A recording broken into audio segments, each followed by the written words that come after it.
having me. Great to see the participation in the room. I think the questions were never ending. And this is really, really encouraging. I've been asked to talk about customers-centric analysis. How many people are from the analytics domain in this room? Okay, a lot, many. I need to be careful of these guys. I'm not an analytics guy, just as a disclaimer, right? But I'll talk about, and my examples are largely going to be on B2C, mostly on the e-commerce industry, not necessarily specific about Myntra. So largely, I'm going to just talk about how data helps take a lot of decisions. And that is where we will go into.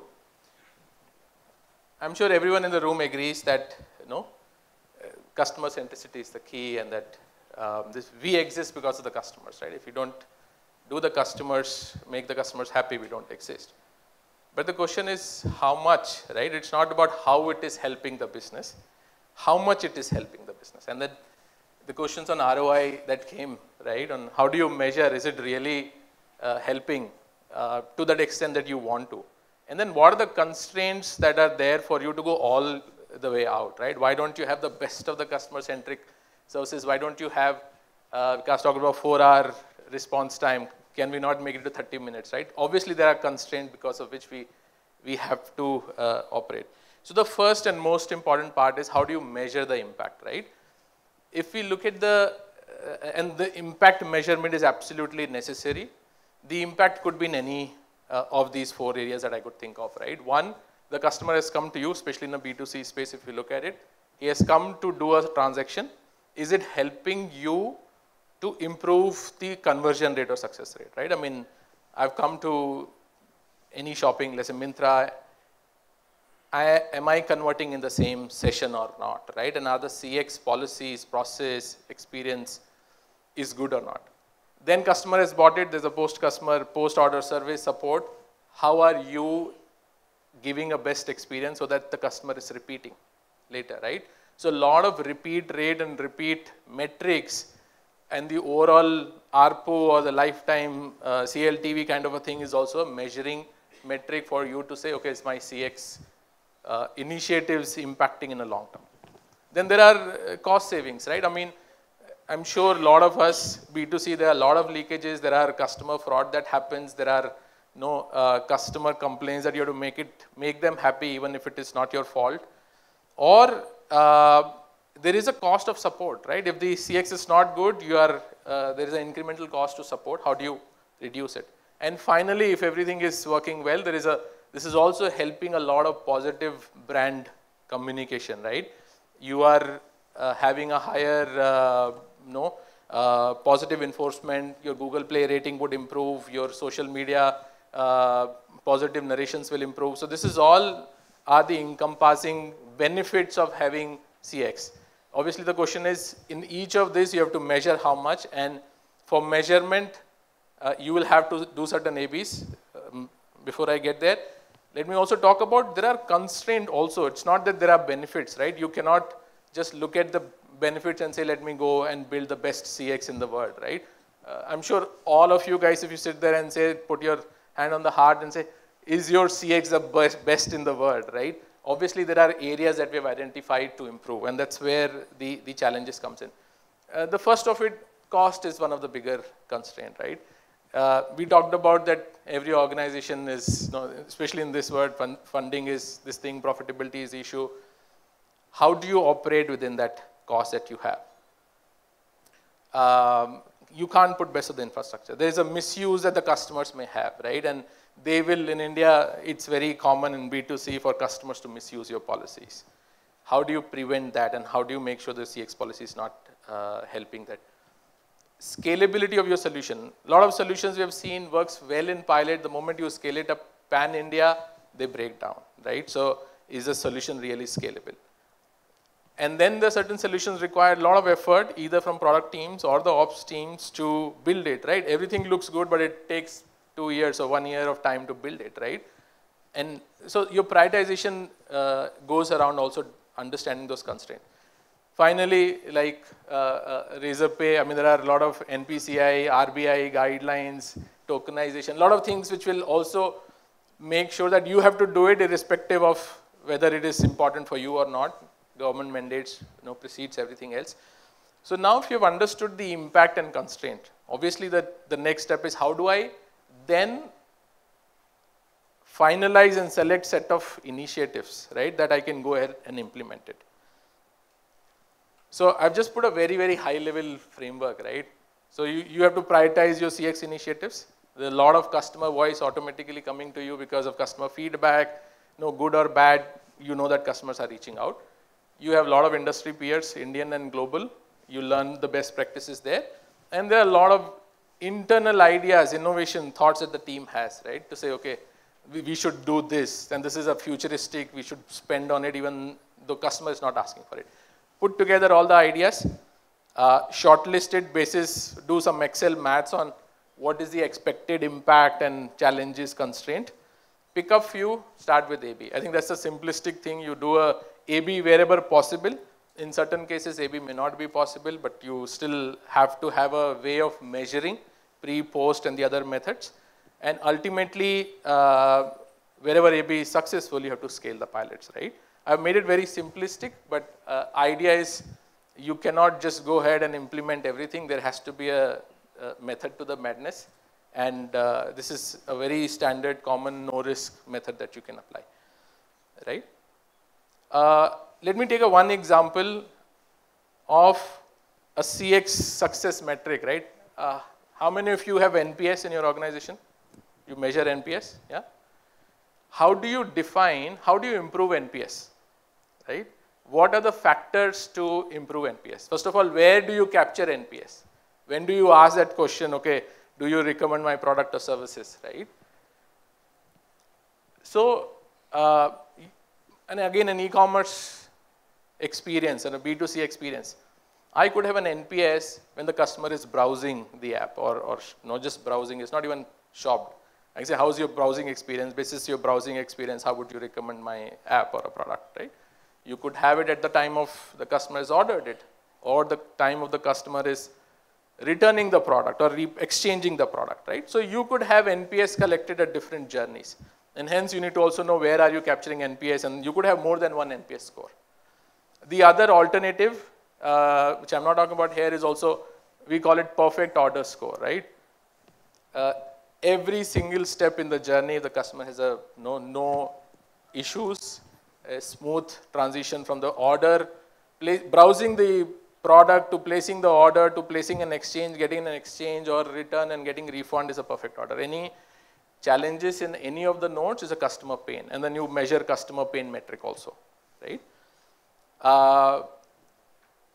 So again, just a simplistic, for e-commerce, I could have a pre-purchase, post-purchase. Again, pre-purchase, I could have a logged in experience, logged out experience. Post-purchase, I could have delivery and after delivery experience, right? And all of this will have a different drivers, different metrics, different inputs that would impact your NPS score.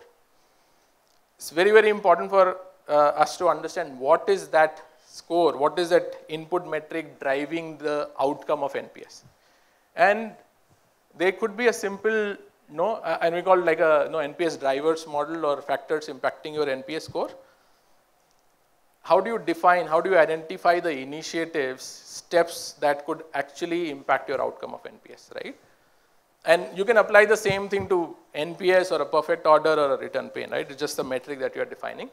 Obviously, you need to have a list of initial questions that saying, okay, is customer getting the product on time? Is the customer able to buy the product in 3 clicks or 4 clicks, and customer able to exchange the product immediately after he has bought it or not? So you have a lot of these identifier questions. You have a lot of proxy measurable. For example, one of a typical example for us in our case is customer says, I'm not happy with the delivery boy experience. He was not polite to me. He was rude or he didn't answer it. How do you measure that, right? There is no metric to measure. It's a very subjective thing. So you have to find something proxy. And proxy in this example could be, are you receiving the SDA related complaints in that pin code or in that zone? And that becomes a proxy metric for you to say, okay, there is a behavior problem of this, the SDAs. And so you put together all these drivers and have the NPS score of your customers, like individual line item. You run your analytics model, it will give you outcome to say, okay, out of this 30, 40 variables, these 3, 4 variables are the key. I'm just giving an example. For example, for us, delivery speed is very key for the customer to get a better experience. I ordered the product, I got it product in 2 days. I don't know how many of you have heard of M Express or Myntra Express. We launched it basis a lot of this feedback, right? The customer is saying, and Q-commerce is anyway hot. Even for a fashion, delivering it faster becomes important. Similarly, product quality is important, and the delivery person behavior is important. All of this becomes then your input criteria. So when you are defining the OKRs for your team, we don't just define, okay, you have to improve NPS. We say, okay, these are the 5 initiatives. You have to show impact and improvement on these 5 input criteria for it to happen through the year, right? The second is, okay, you've run the NPS driver, you know the importance of it. How frequently does it change? Do you have to run the model again? And does your outcome change? So it's never a static model. Every 3 to 6 months, you need to rerun it. The criteria change. The aspect of impacting customer experience change, like we spoke about earlier. What was a premium or a sought after experience become default in a while's time. So you have to constantly change it. Let me also then get into a slightly different thing. You have ton of data about the customers, and especially in the marketplace, I have a ton of data about the supplier or the seller also. Can I use that data to have a different CX differentiation strategy, right? Do I need to necessarily treat all the customers same? Obviously, answer would be no. But which customers are the most important? A lot of times we go by, oh, highest GMV, highest revenue. That may not be the right answer, right? Highest revenue or highest frequent customer may not necessarily be the most important profitable customer for you. You have to also look at it, whatever metric that you define, right? Could be like this customer is the most genuine, most trustworthy, he would not misuse my platform, and define certain metrics, basis trust score, basis the customer profile. And then you can use that to create a differentiation services, right, for that. And the differentiation service could be just like if a customer reaches out to me for a customer support, they get a first preference in answering the call, they get a first preference in getting the resolution of the solution. If there is a dispute, let's say, you never know, you're a marketplace, seller says, I have shipped the right product, customer says, I've got the wrong product. Who's at fault, right? And in certain cases, you know this customer is who I can trust, I will give them benefit of doubt. So having a differentiation there helps. Similarly, you have a seller base, right? You have a lot of marketplace seller suppliers that you have. There's a lot of history record that you have. Can you give a differentiated experience to your seller? Have a differentiated approach. The kind of QC that we do, for example, for different sellers is varying, right? We don't do same amount of QC. A very long-term seller with a very good track record may go through a lower QC, right? So you can use these. Fundamentally, now you have to create a design for your CX, right? So I talked about differentiation basis customer, let's say profitability or customer value. But then you also have different customer personas, right? There are a lot of personas profile that are strategic to you. If, for example, Gen Z is strategic to me, right? New moms or working professionals are a strategic customer cohort to me. I put down all those strategic customer cohorts on the left. I also, then next to that, put down all the key CX levers that I have. It could be that I'll give a hassle-free, no question asked returns, right? I may not give it to everyone, but at least as a service I can provide. I can give a faster resolution. I could have, let's say, we sell beauty products. I can have an expert advice on beauty, personal, individual advice. You put that next to each other, and then your data, let the data tell what kind of a customer should get what kind of a CX lever, right? And that combination you could use that for your marketing, for your solutioning, and then look at the impact would also be significantly higher rather than giving everything to every customer, right? The needs are different, your levers are different, use that in the right way. We talked about the differentiation. The data or the analytics that we have can also be used and should be used to design your policies. and SOPs. Very simple example, what's the right return window that you expect an e-commerce portal to have? Should you be able to return a product within 7 days, 15 days, 30 days, 2 months, 6 months? As a customer, ideally say, whenever I want to come back, let me come back and return the product, right? At no question ask, return or exchange. Obviously, you can't do that. So how do you define what is a right window time, right? What is a right exchange policy? Which kind of a product you want to exchange, not exchange? Do you charge shipping fee or not? Or do you charge shipping fee beyond certain minimum order value? What should be that minimum order value? A lot of these questions, who's deciding? Is it some executive in a room is deciding, okay, let's take these calls because, or the finance guy is deciding this is what the P&L makes sense, let's do that? Or are you taking a lot of data to knowledge to make these decisions, right? And that is where the designing of the policies. At the same time, I spoke about you have to prevent misuse, right? We have seen a lot of misuse of policies, especially a lot of customers, they try to see if they can buy a certain product and return something absolutely different, or buy a product and return a fake product, right? How do you handle that kind of misuse while giving the best of the service and experience also?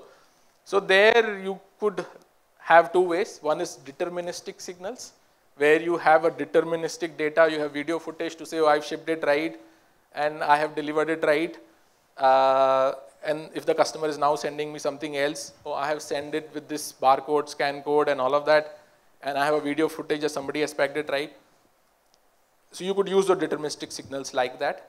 But in most cases, a lot of cases, you will not have deterministic signal. You can't be absolutely sure in B2C world as to who's right, who's wrong. So you have to use the probabilistic signals, right?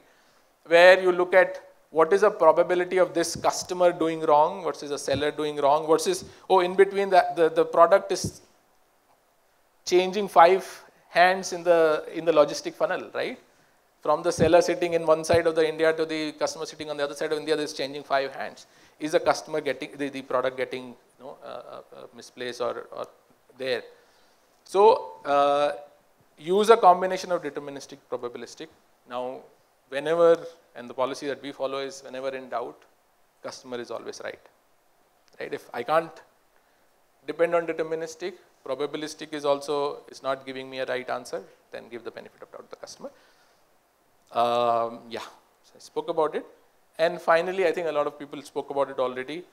CX is also about not just recovery after the experience has gone bad, but also predicting where the experience could be bad. I mean, looking at the future, looking at the past trend to say, okay, I predict that this customer is going to call me for a customer support, right? And can I do that? Can I prevent it from happening? A simple thing is I know the shipment is delayed right at the source, it has not started shipping, customer is going to call me, right? If there is slight issue with the payment gateway on refund, customer is going to call me. So also there are certain, looking at the pattern of the customer, certain customers we have seen, they know they find it easy to reach to the CXOs and the social media than to reach to the normal customer support channel, right? They will never call customer support. By default, they'll reach social media, or by default, no, I mean, they were large influencers. That's the preferred mode of customer complaint that they have.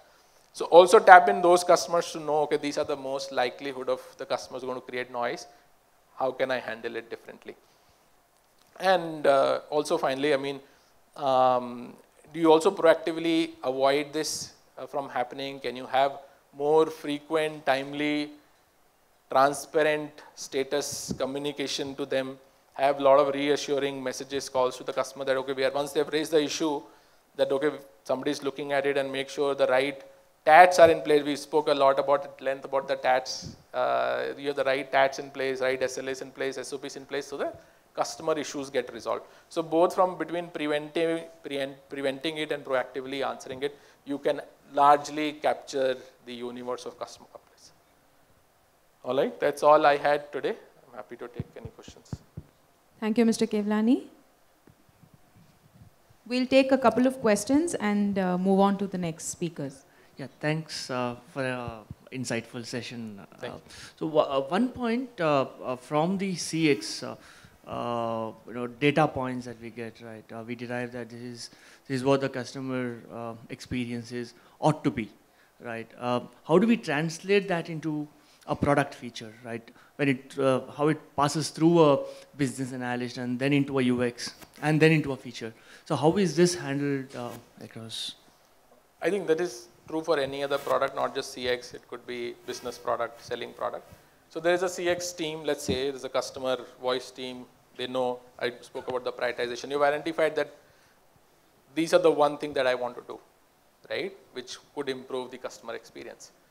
Now there is somebody has to also do a Excel math to say how much potential impact it will give to the company.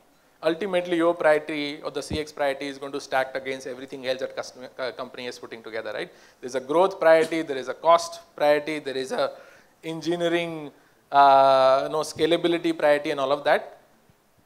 An impact is a core thing. How do you define a clear impact? Once the impact has been created, you stack rank it, BRD, and then basically go for AP. I think that's the simplistic thing. So at least in Myntra, the product teams get involved right at the early stage when we are defining the requirement, and they are the end receiver, so they are actually partners, and in a lot of times they are the ones who are actually calling out the requirements. And largely we also believe the VOC or the customer interface should not be just limited to the CX teams in the organization. A lot of the other partners in the company should be exposed to what customers have to say so that they can understand and appreciate. Thank you. Thank you.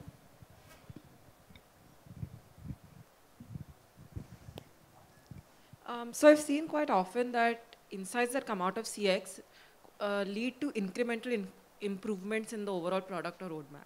How do you encourage or drive that culture to bring some big movements and big changes to the product and product roadmap? So how do you build that culture or encourage, or even what's the way to drive some of these big initiatives? I've mostly seen incremental things coming out. Yeah. See, this is always a challenge. I mean, the question is really good. And also depends on where the organization is at the journey, right?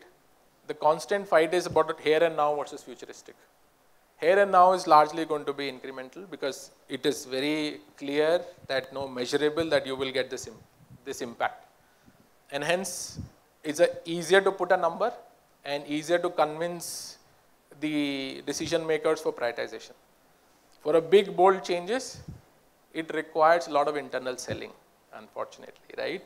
There should be an ambassador who's coming up with that idea, could be one innovation. And in our case, also depends on who is bringing the idea and who's the key influencer campaigning for that idea internally.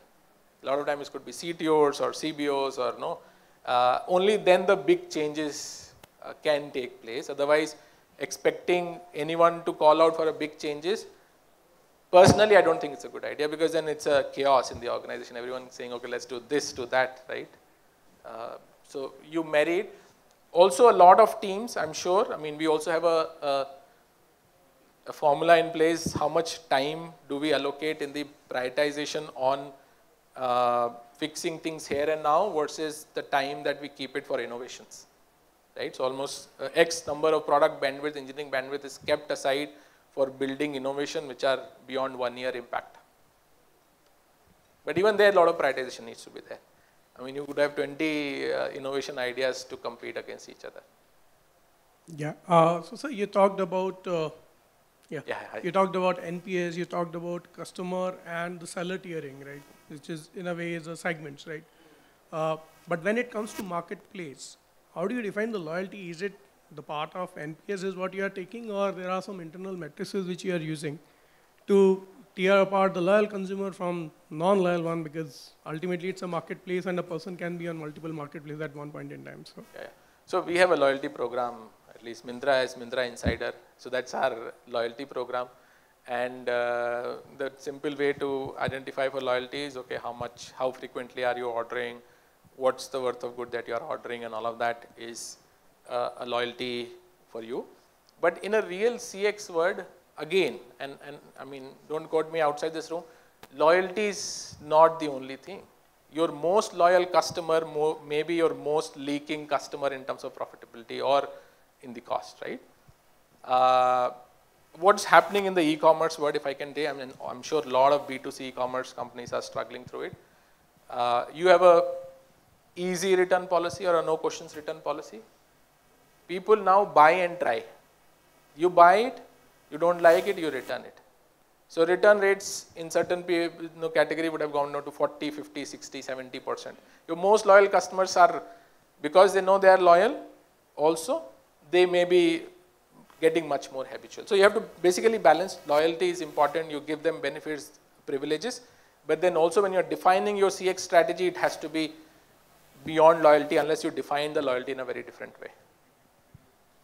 Hi Santosh, I have a question related to the NPS which you were talking about. You mentioned just to find drivers of NPS, there could be multiple touch points. Like I might not be happy while I'm landing on the page. It could be a delivery issue, it could be a payment issue, right?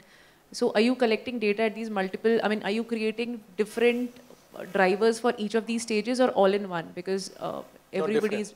We create different, I mean, there are different journey paths. That's why the first step is to define journey paths for which you want to capture NPS. You could have 1 or 2 or 4 journey paths. And what you may also realize that, okay, not all 4 journey paths are so critical for me right now. I could only handle 1 or 2 journey paths, and let me just focus on these 2 things. Maybe pre-purchase, maybe not immediately, or it could be lot less frequently. You may do once in a year, once in 6 months, versus your delivery and post-delivery, you may want to do it at every order. The frequency can also be tailored to what the org requirement is of the NPS. Does it mean you are bombarding people with all these No, that's feedback? what I'm saying, right? First of all, you don't do all the NPS drivers, right? So I'm sure you know this, the commerce funnel. If there are 10 million people coming onto your app, the people who end up buying are a lot less. So it's not that the person who is buying, I mean, necessarily would have gotten or responded to an NPS survey before. So that is also, I mean, you'll also, right question, you'll have to also look at it that it is not, too many NPS questions are not going to every customer.